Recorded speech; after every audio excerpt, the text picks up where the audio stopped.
ಎಲ್ರಿಗೂ ನಮಸ್ಕಾರ.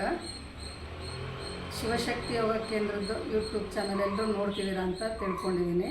ನೋಡಿ ಅದರದ್ದು ಉಪಯೋಗ ಪಡ್ಕೊಳ್ಳಿ. ಪ್ರತಿಯೊಬ್ಬರೂ 10 ವಯಸ್ಸಿಂದ ಎಷ್ಟು ವರ್ಷ ಬೇಕಾದ್ರೂ ಇದನ್ನು ಮಾಡ್ಕೋಬೋದು. ಪ್ರತಿಯೊಬ್ಬರಿಗೂ ಉಪಯೋಗ ಆಗೋಂಥದ್ದನ್ನೇ ಮಾಡ್ತಾ ಇರೋದು.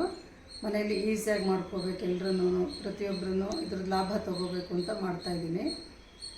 ನಮ್ಮ ಚಾನಲ್ ಇಷ್ಟ ಆಯಿತು ಅಂತಂದರೆ ನೀವು ಲೈಕ್ ಮಾಡಿ, ಸಬ್ಸ್ಕ್ರೈಬ್ ಆಗಿ, ಕಮೆಂಟ್ ಹಾಕಿ. ನಿಮಗೇನಾದರೂ ಡೌಟ್ ಇದ್ದರೆ ಕಮೆಂಟ್ ಹಾಕಿ. ಪ್ರತಿಯೊಬ್ಬರಿಗೂ ಅದನ್ನು ತಿಳಿಸಿ, ಶೇರ್ ಮಾಡಿ. ಎಲ್ಲರಿಗೂ ಇದ್ರ ಉಪಯೋಗ ಪಡ್ಕೊಳ್ಳಿ. ಮತ್ತು ಇವತ್ತಿನ ದಿವಸ ಅಕ್ಯುಪ್ರೆಷರ್ ಮುಖಾಂತರ ಕುತ್ತಿಗೆ ನೋವನ್ನು ಹೇಗೆ ಸರಿಪಡಿಸ್ಕೊಳ್ಳೋದು ಅಂತ ನೋಡೋಣ. ಸ್ವಯಂ ಚಿಕಿತ್ಸಾ ವಿಧಾನದಿಂದ. ಸ್ವಯಂ ಚಿಕಿತ್ಸಾ ವಿಧಾನ ಅಂದರೆ ಅಕ್ಯುಪ್ರೆಷರಲ್ಲಿ ಮಾತ್ರ ಇರುತ್ತದು. ಈಗ ಬೇರೆದೆಲ್ಲ ನಾವೇ ಮಾಡ್ಕೊಳಕ್ಕಾಗಲ್ಲ. ಅಲೋಪತಿದಾಗಲಿ, ಬೇರೆ ಆಯುರ್ವೇದಿಕ್ ಆಗಲಿ, ಹೋಮಿಯೋಪತಿದಾಗಲಿ ಡಾಕ್ಟ್ರ್ ಮುಖಾಂತರನೇ ತೊಗೋಬೇಕಾಗುತ್ತೆ ಔಷಧಿನ.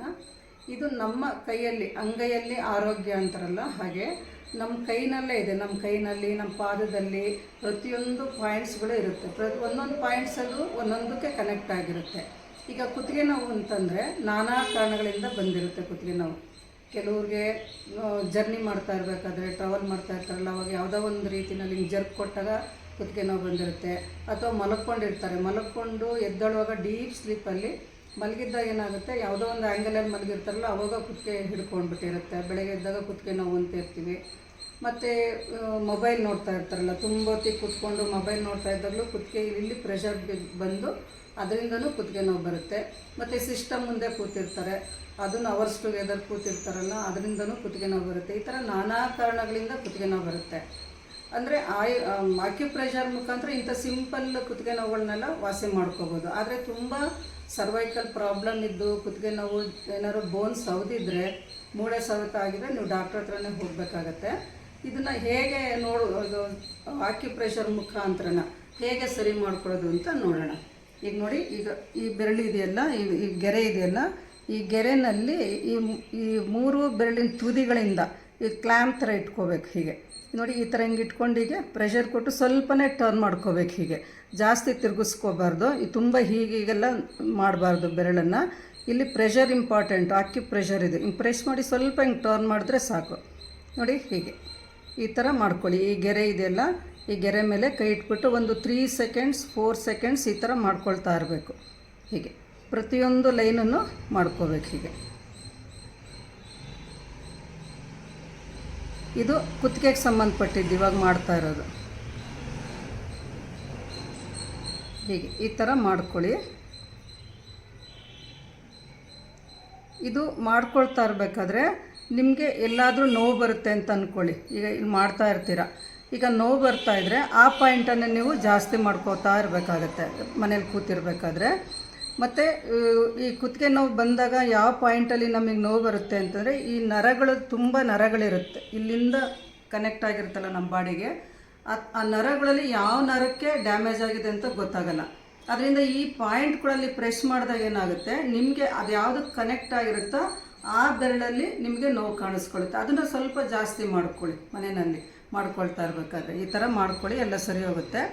ಮತ್ತು ಈ ಕುತ್ತಿಗೆ ನೋವಿಗೆ ಇಲ್ಲಿಂದ ಇಲ್ಲಿ ತನಕನೂ ಮಾಡ್ಕೋಬೇಕು. ಇದೊಂದು ಗೆರೆ ಅಲ್ಲ, ಈ ಕುತ್ತಿಗೆ ನೋವಿರೋರು ನೋಡಿ ಇಲ್ಲಿ ತನಕ ಮಾಡ್ಕೋಬೇಕಾಗುತ್ತೆ. ಅಲ್ಲಷ್ಟೇ ನೋಡಿ, ಈ ಥರ ಹಿಂಗೆ ಇಟ್ಕೊಂಡು ಹೀಗೆ ಮಾಡ್ಕೋಬೇಕು. ಹೀಗೆ ಇಲ್ಲಿವರೆಗೂ ಮಾಡ್ಕೋಬೇಕು. ಮತ್ತು ಥೈರಾಯ್ಡ್ ಪ್ರಾಬ್ಲಮ್ ಇರೋ ಅಷ್ಟು ಇಲ್ಲಿ ತನಕ ಮಾಡ್ಕೋಬೇಕು. ಥೈರಾಯ್ಡ್ ಪ್ರಾಬ್ಲಮ್ ಇರೋರು ಇವಾಗೇನು ತೋರಿಸಿದ್ದೀನಿ ಅದೇ ಥರನೇ ಮಾಡ್ಕೊಳ್ತಾ ಇರಬೇಕು. ಈ ಥರ ಮಾಡ್ಕೊಳ್ಳಿ. ಇದರಿಂದ ಉಪಯೋಗ ಸಿಗುತ್ತೆ ಚೆನ್ನಾಗಿ. ಇದು ಕುತ್ತಿಗೆ ನೋವು ಮಾತ್ರ ಇವಾಗ ತೋರಿಸ್ತಾ ಇರೋದು ನಾನು. ಮುಂಚೆ ತಲೆಗೆ ಸಂಬಂಧಪಟ್ಟಿದ್ದು ತೋರಿಸಿದ್ದೀನಿ. ಮತ್ತು ಹೆಬ್ಬೆರಳನ್ನು ಜಾಸ್ತಿ ಮಾಡ್ಕೋಬೇಕಾಗತ್ತೆ. ಇಲ್ಲಿಂದ ಇಲ್ಲಿ ತನಕ ಮಾಡ್ಕೋಬೇಕು ಕುತ್ತಿಗೆ ನೋವಿರೋರು. ಇದ್ರದ್ದು ಉಪಯೋಗ ಪಡ್ಕೊಳ್ಳಿ ಪ್ರತಿಯೊಬ್ಬರೂ. ಅಂದರೆ ನಿಮಗೆ ಔಷಧಿಯಿಂದಲೇ, ಈಗ ಸಡನ್ನಾಗಿ ನಿಮಗೆ ಕುತ್ತಿಗೆ ನೋವು ಬಂತು ಅಂದರೆ ಏನಾಗುತ್ತೆ, ಸಡನ್ನಾಗಿ ಮಾತ್ರೆ ಜ್ಞಾಪಕ ಬರುತ್ತೆ. ತಲೆನೋವು ಬಂದರೆ, ಕುತ್ತಿಗೆ ನೋವು ಬಂದರೆ, ಇದನ್ನು ಮಾತ್ರೆ ಇಲ್ದಲೇ ಹೇಗೆ ವಾಸಿ ಮಾಡ್ಕೋಬೋದು ಅಂತ ತೋರಿಸಿದ್ದೀನಿ. ಎಷ್ಟೋ ಜನಕ್ಕೆ ಹೇಳಿದ್ದೀನಿ, ಮನೇಲಿ ಸ್ಟೂಡೆಂಟ್ಸ್ಗೆಲ್ಲನೂ ಹೇಳಿದ್ದೀನಿ. ದೊಡ್ಡವ್ರಿಗೆ, ಅತ್ತೆ ಮಾವದಿರಿಗೆ, ಅಪ್ಪ ಅಮ್ಮದಿರಿಗೆಲ್ಲ ಹೇಳ್ಕೊಡಿ. ಕೂತ್ಕೊಂಡಿದ್ದ ಕಡೆನೇ ಮಾಡ್ಕೋಬೋದು. ಟಿ ವಿ ನೋಡ್ತಾ ಇರಬೇಕಾದ್ರೆ, ಸುಮ್ಮನೆ ಕೂತಿರ್ಬೇಕಾದ್ರೆ, ಇದು ಎಲ್ಲಿ ಬೇಕಾದರೂ ಮಾಡ್ಕೋಬೋದು. ಟ್ರಾವೆಲ್ ಮಾಡ್ತಾ ಇರುವಾಗಲೂ ಮಾಡ್ಕೋಬೋದು. ಇದರಿಂದ ಏನೂ ಸೈಡ್ ಎಫೆಕ್ಟ್ ಇರೋದಿಲ್ಲ. ಮತ್ತು ಇಂಥ ಜಾಗದಲ್ಲೇ ಕೂತ್ಕೋಬೇಕು, ಊಟ ಮಾಡಿರಬೇಕು, ಖಾಲಿ ಹೊಟ್ಟೆ ಇರಬೇಕು ಅಂತ ಆ ಥರದ್ದೆಲ್ಲ ಏನಿರೋದಿಲ್ಲ. ಎಲ್ಲಿ ಬೇಕಾದರೂ ಮಾಡ್ಕೋಬೋದು. ಎಷ್ಟೋ ಜನಕ್ಕೆ ಹೇಳಿದ್ದೀನಿ, ಮಾಡ್ತಾರಂತೆ, ಉಪಯೋಗ ಪಡ್ಕೊಂಡಿದ್ದಾರೆ ಸುಮಾರು ಜನ. ಕೆಲವರು ಏನಿಲ್ಲ ಮಾತ್ರೆ ಕೊಡು, ಮಾತ್ರೆ ನುಂಗಿದ್ರೆ ಬೇಗ ವಾಸಿ ಆಗುತ್ತಲ್ಲ, ಅದರಿಂದ ಬೇಗ ಮಾತ್ರೆ ನುಂಗ್ಬಿಟ್ಟು ವಾಸಿ ಮಾಡ್ಕೋಬೋದು ಅಂತೇಳಿ. ಅದರಿಂದ ಸೈಡ್ ಎಫೆಕ್ಟ್ ಇರುತ್ತಲ್ಲ ಮಾತ್ರೆಗಳಿಂದ. ಮಾತ್ರೆ ಇಲ್ದಲೇ ನಮ್ಮ ಕೈಯಲ್ಲಿರೋ ಪಾಯಿಂಟಲ್ಲಿಂದನೇ ನಾವು ಹೇಗೆ ವಾಸಿ ಮಾಡ್ಕೋಬೋದು ಅನ್ನೋದನ್ನು ತೋರಿಸಿದ್ದೀನಿ. ಈಗ ಆಕ್ಯುಪ್ರೆಷರ್ ಮುಖಾಂತರ ಕುತ್ತಿಗೆ ನೋವನ್ನು ವಾಸಿ ಮಾಡಿಕೊಡೋದು. ಇದ್ರನ್ನ ಉಪಯೋಗ ಪಡ್ಕೊಳ್ಳಿ. ಪ್ರತಿಯೊಬ್ಬರನ್ನು ಬೇರೆಯವ್ರಿಗೂ ಶೇರ್ ಮಾಡಿ. ನಿಮ್ಗೆ ಇಷ್ಟ ಆದರೆ ಕಮೆಂಟ್ ಮಾಡಿ, ಲೈಕ್ ಕೊಡಿ. ಎಲ್ಲರೂ ಇದು ಉಪಯೋಗ ಪಡ್ಕೊಳ್ಳಿ. ನಮಸ್ಕಾರ.